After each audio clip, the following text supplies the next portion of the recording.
Crônicas do Amanhecer, por Feijão, Centro Espírita Allan Kardec. Balneário Gaivota, 7 de agosto de 2017. O Vaticano diz não às hóstias sem glúten. O Vaticano afirmou em carta aos bispos que as hóstias sem glúten são matéria inválida para a Eucaristia, mas permitiu que sejam usadas as que têm baixo conteúdo de glúten. Na Espanha foram relatados vários casos de crianças celíacas que não podem comungar com uma hóstia feita de farinha e que foram obrigadas a fazê-lo apenas com vinho. Determinado pelo Papa Francisco, o documento, datado de 15 de junho, pede que se vigie a qualidade do pão e do vinho destinados à Eucaristia e, portanto, àqueles que os preparam, e não se opõe ao uso de alimentos geneticamente modificados. Segundo a carta, assinada pelo cardeal Robert Sarah, o pão tem que ser ázimo sem fermento, só de trigo, assado recentemente e elaborado por pessoas competentes e íntegras. Qualquer outro cereal só é tolerado em mínimas proporções, e o acréscimo de outros produtos como frutas, açúcar e mel se considera um abuso grave. O texto também destaca que o mosto, ou seja, o suco de uva fresco ou conservado, cuja fermentação tenha sido suspensa, pode ser utilizado na Eucaristia. O vinho deve proceder unicamente da uva, do fruto da videira, puro e sem corromper, e os sacerdotes têm que conservá-lo em perfeito estado para que não avinagre. Por outro lado, o documento deixa claro que, enquanto até agora, em geral, algumas comunidades religiosas se ocupavam de preparar o pão e o vinho para a celebração da Eucaristia, hoje são vendidos também nos supermercados, em outros negócios e através da internet. Por isso, sugere que, para não deixar dúvidas sobre a validez da matéria eucarística, os bispos deem indicações a respeito, por exemplo, garantindo a matéria eucarística mediante certificados apropriados. Como nos narram os evangelhos, segundo a crença católica, no livro dos Atos dos Apóstolos, os apóstolos seguidores de Cristo ficaram com medo, sem coragem, não acreditavam que tudo tinha acabado daquela forma. Esconderam-se no cenáculo, até que Maria Madalena trouxesse a boa nova, a boa notícia, a ressurreição de Cristo. Eles ganharam um novo ânimo, uma nova esperança. Assim como é narrado na Bíblia, Jesus ficou com eles por um período, prometeu o Paráclito, o Espírito Santo que os acompanharia até o fim dos tempos. Com a ascensão de Cristo ao Pai, o Espírito Santo desce sobre os apóstolos. Nasce a Igreja, e como ela a missão de levar a boa nova a todos os cantos do mundo. Não nos esqueçamos que os apóstolos eram judeus, mesmo Paulo, apóstolo dos gentios, era judeu. Como judeus, continuavam a ir às sinagogas aos sábados, mas também passaram a prestar culto a Cristo no domingo, dia de sua ressurreição. Como base ritual, usavam o que conheciam, faziam leituras dos livros sagrados, e passaram a celebrar a Eucaristia, como Cristo havia mandado.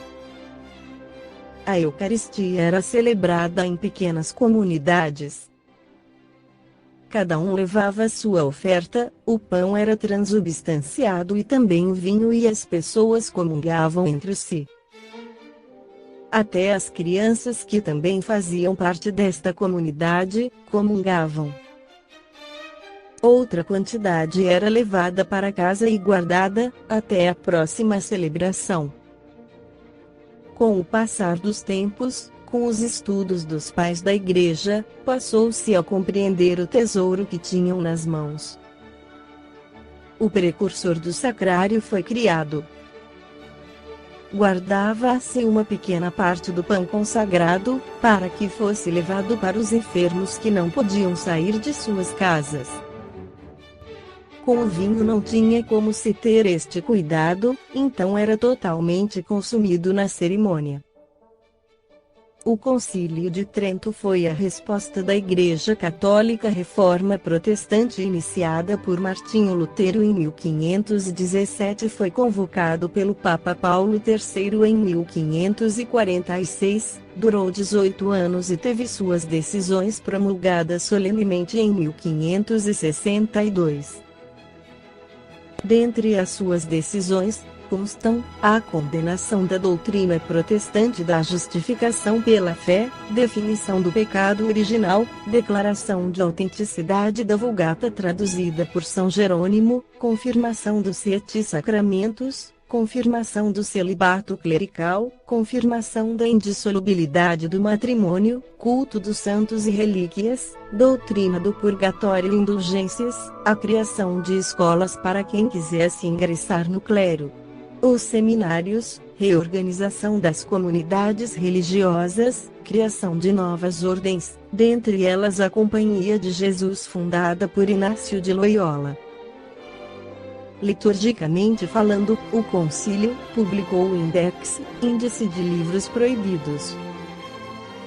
Unificou os vários ritos em um só, o romano. A figura do Papa, como ser supremo, a imagem da Igreja como estrutura de governo, a clericalização em detrimento dos leigos, a rigidez litúrgica com a adoção do latim, fez brotar a devoção espiritual, como adoração do Santíssimo, reza do terço, devoção aos santos e até uma certa superstição, que afastou o povo do mistério da celebração. No Espiritismo não existem rituais.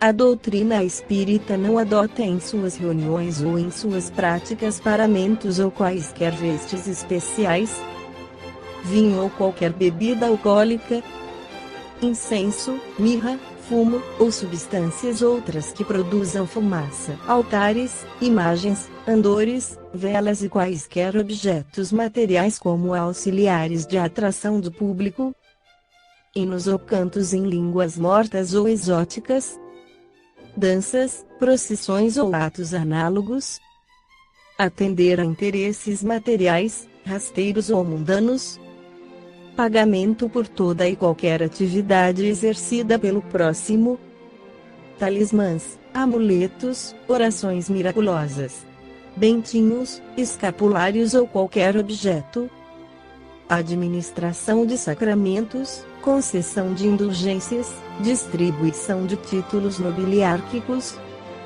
confeccionar horóscopo, exercer a cartomancia, quiromancia e outras mancias, rituais e encenações extravagantes de modo a impressionar o público, fazer promessas e despachos, riscar cruzes e pontos, praticar, enfim, a longa série de atos materiais oriundos das velhas e primitivas concepções religiosas. Diferente da maioria das doutrinas espiritualistas tradicionais, o Espiritismo não adota a hierarquia sacerdotal. Também não existem pessoas voltadas exclusivamente ao exercício remunerado da doutrina como acontece nos templos protestantes. Desse modo, não faz parte da prática espírita uso de vestes sacerdotais nem são empregados uniformes para diferenciar os médiuns dos demais trabalhadores e frequentadores. O Espiritismo não adota nenhum tipo de veste extravagante e também não proíbe o uso de roupas pretas ou de qualquer outra cor desde que seja sóbria e adequada ao ambiente religioso. A cor de uma roupa não interfere nos trabalhos espirituais, somente pessoas supersticiosas ou influenciadas por espíritos ainda apegados a certas crendices irracionais podem crer e transmitir esse tipo de ensinamento. O que influencia negativamente os trabalhos espirituais são os pensamentos de inveja, os rancores, as fofocas pelos corredores da instituição, as intrigas entre trabalhadores e tantos outros melindres que existem no coração humano. Essas imperfeições atraem obsessões e desequilíbrios sérios e não a cor da roupa. O médium não é um ser melhor nem pior que ninguém, mas um companheiro que veio com uma missão, o mediunato, a fim de auxiliar através dos seus dons espirituais e ao mesmo tempo resgatar de vidas contraídas em seu passado reencarnatório.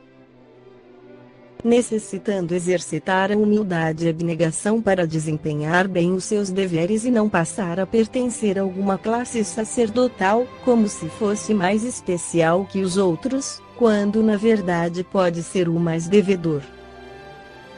A verdadeira superioridade moral é exercida quando as lágrimas dos aflitos são aliviadas, a fome é amainada, a nudez é encoberta e a enfermidade é curada. Quando as dúvidas são elucidadas e a consciência atormentada é aliviada pelos conselhos do bem. Para isso não é necessário hierarquias sacerdotais, vestes especiais, apenas boa vontade e amor. Não há na doutrina espírita nem símbolo sagrado ou sacramentos, a doutrina é totalmente desprovida de imagens e rituais. É livre de superstições e, quando bem compreendida, leva os seus adeptos a uma fé racional e ao desenvolvimento de uma moralidade integrada ao Evangelho de Jesus. Esta foi a crônica do amanhecer de 7 de agosto, por Feijão.